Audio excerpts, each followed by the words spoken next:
Shalom, apa kabar saudara kekasih Tuhan? Pasti kabar baik bukan? Di dalam Tuhan Yesus Kristus. Jumpa lagi di channel Teologi Awam, belajar firman Tuhan tanpa sekat denominasi.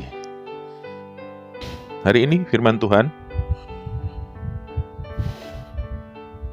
untuk saat teduh kita di Yeremia 1, Yeremia pasal 1 ayat 4 sampai 19. Yeremia pasal 1 ayat 4 sampai 19. Mari kita berdoa untuk memohon nikmat dari Tuhan.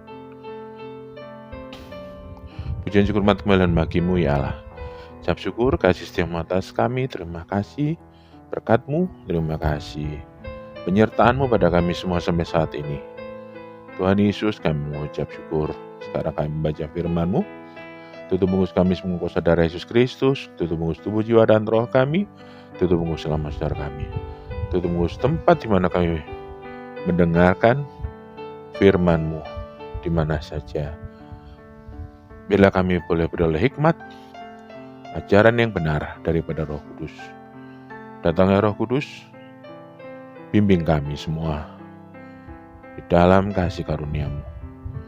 Ampuni segala dosa dan kesalahan kami, layakkan kami membaca firman-Mu. Di dalam nama Tuhan Yesus Kristus, Juru Selamat kami hidup. Haleluya. Amin.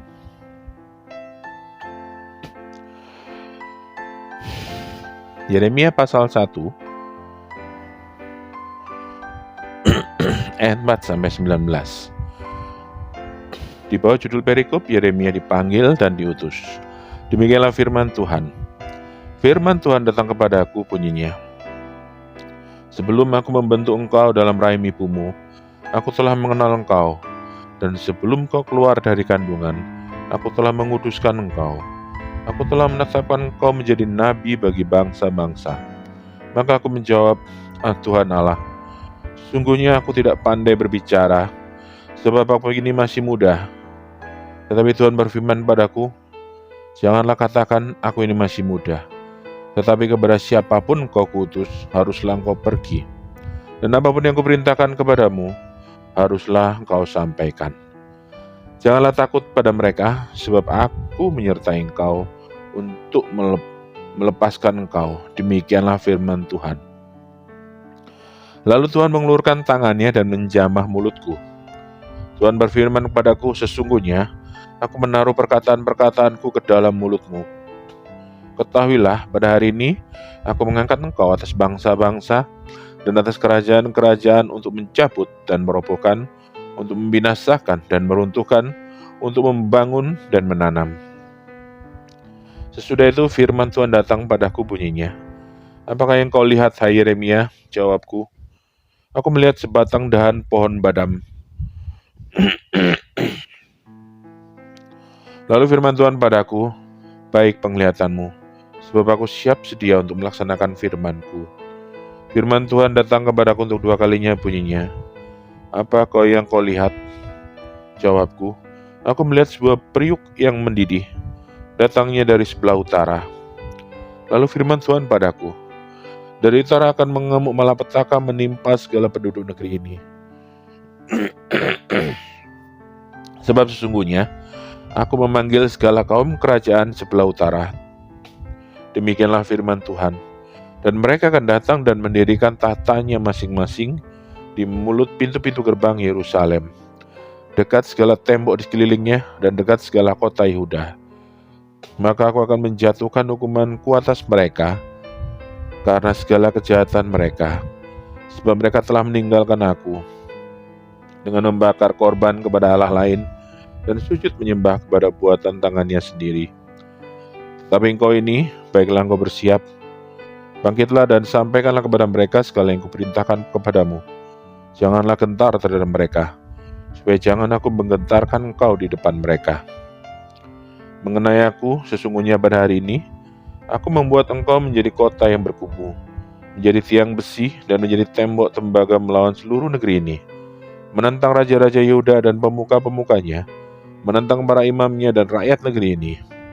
Mereka akan memerangi engkau, tetapi tidak akan mengalahkan engkau, sebab aku menyertai engkau untuk melepaskan engkau.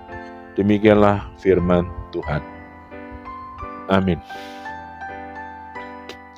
Luar biasa, saudara-saudara. Panggilan seorang anak muda bernama Yeremia. Mari kita baca tuntunan renungan dari renunganharian.net 7 September 2022. Sebuah tujuan. Aku telah menetapkan kau menjadi nabi bagi bangsa-bangsa. Yeremia 1 pasal 1 ayat 5. Di sekeliling kita ada aneka ragam barang, semuanya dibuat untuk sebuah tujuan.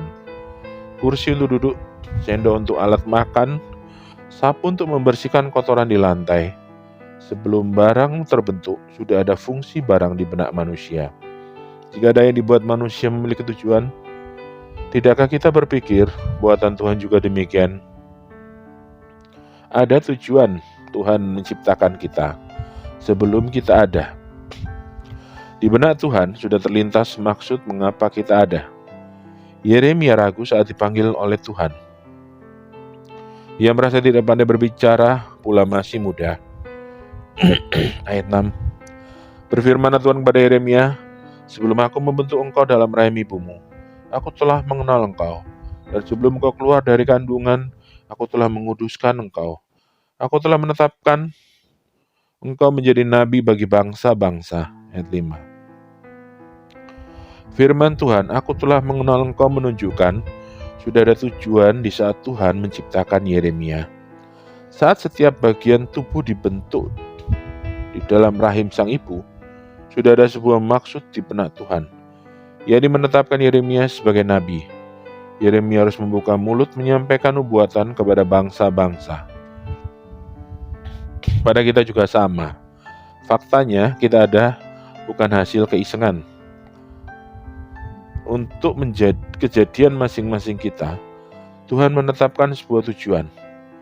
Saat setiap bagian tubuh dibentuk dan diciptakan di benaknya, Tuhan merancangkan sebuah maksud yang indah. Mengetahui kebenaran ini, jangan lagi kita menyia-nyiakan kehidupan ini. Jangan jatuh bangun ke dalam dosa. Marilah kita gunakan waktu yang ada dengan bijaksana untuk bekerja dan berkarya, menolong sesama dan melayani Tuhan. Dalam kehidupan setiap manusia di dunia, terdapat maksud Tuhan yang indah, mulia, dan sempurna. Amin.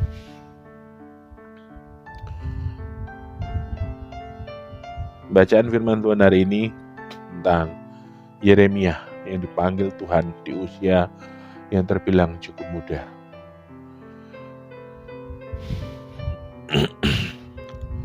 Kalau pada bangsa Israel itu kurang lebih umur 12 tahun mereka dibawa untuk belajar firman Tuhan,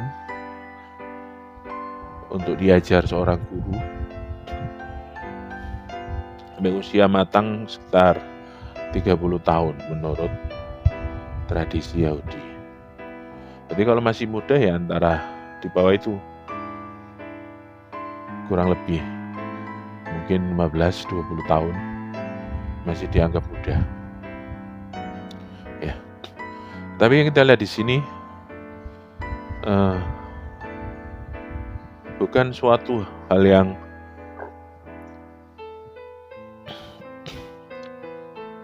seperti dapat undian, itu langsung bergembira Yeremia. Yeay, bisa jadi nabi nih, gitu. Hore. Ya. Respon Yeremia justru mempertanyakan itu. Aku masih muda ya Tuhan, gak bisa ngomong. Paling gak dianggap gak tahu apa-apa.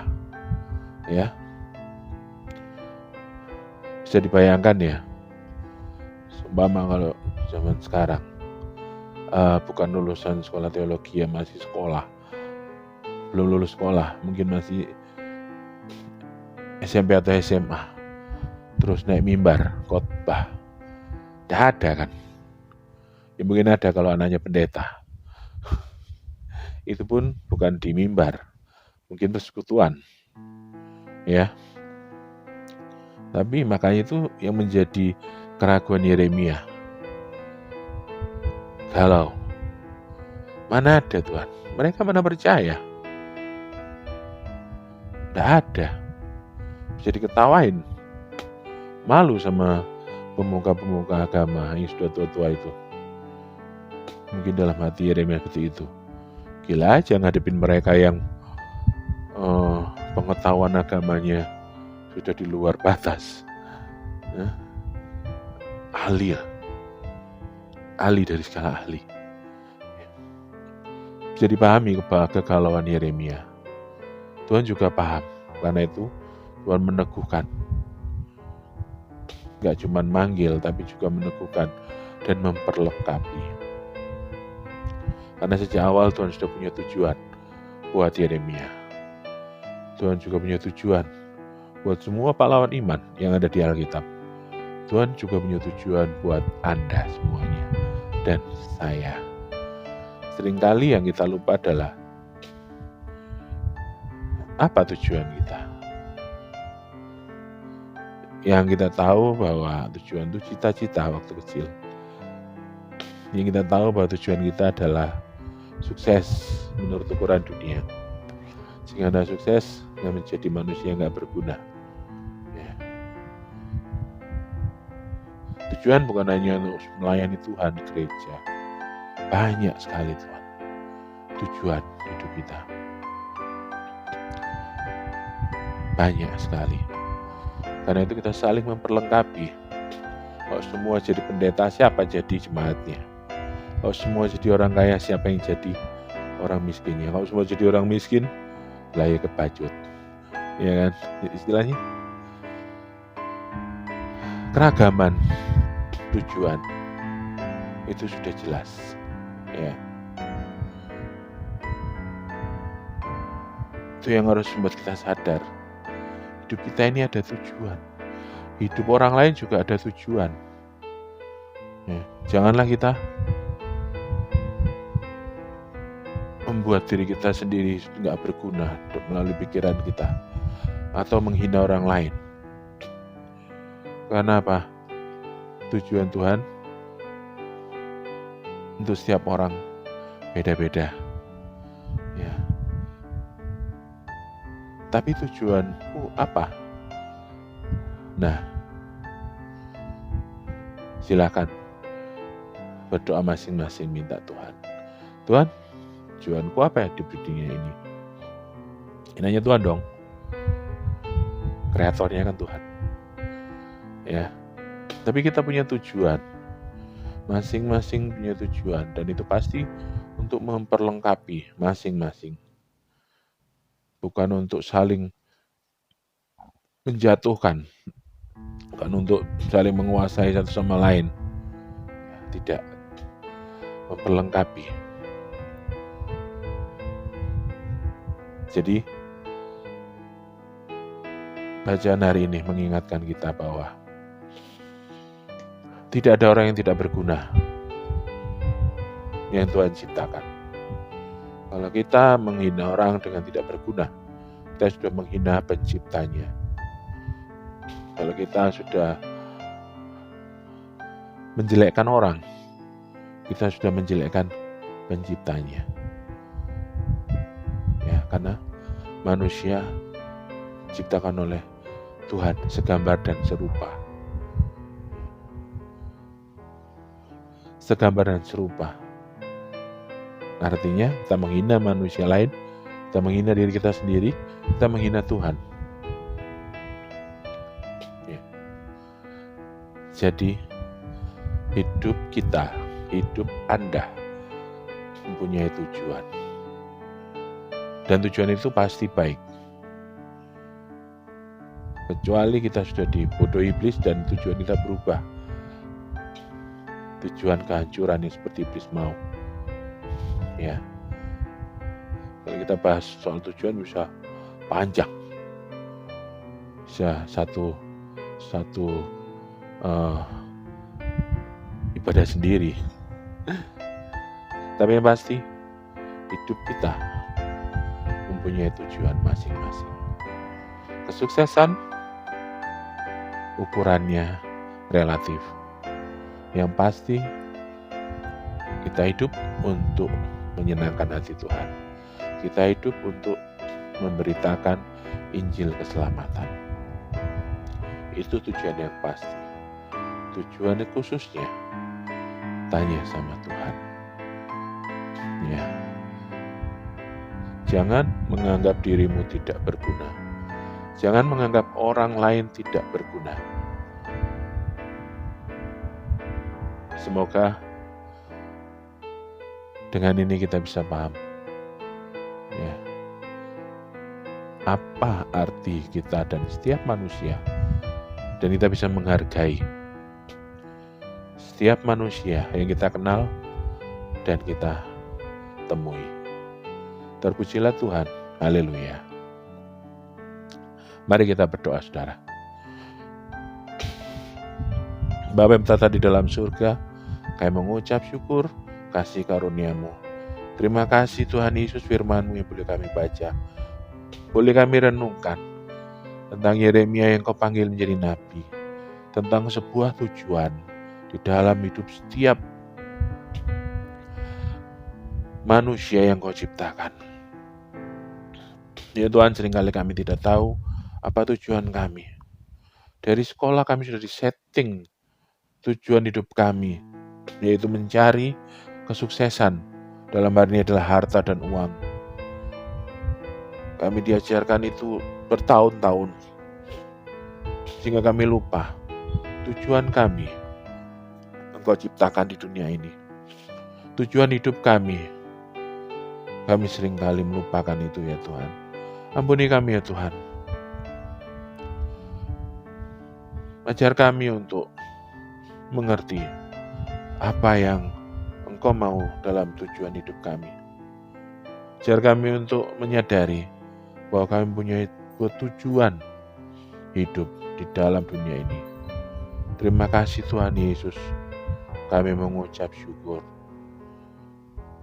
Tuhan, bimbing kami untuk mengetahui tujuan hidup kami. Ampuni kami jikalau kami seringkali tidak menghargai diri kami atau orang lain. Seringkali kami menganggap remeh dan menghina.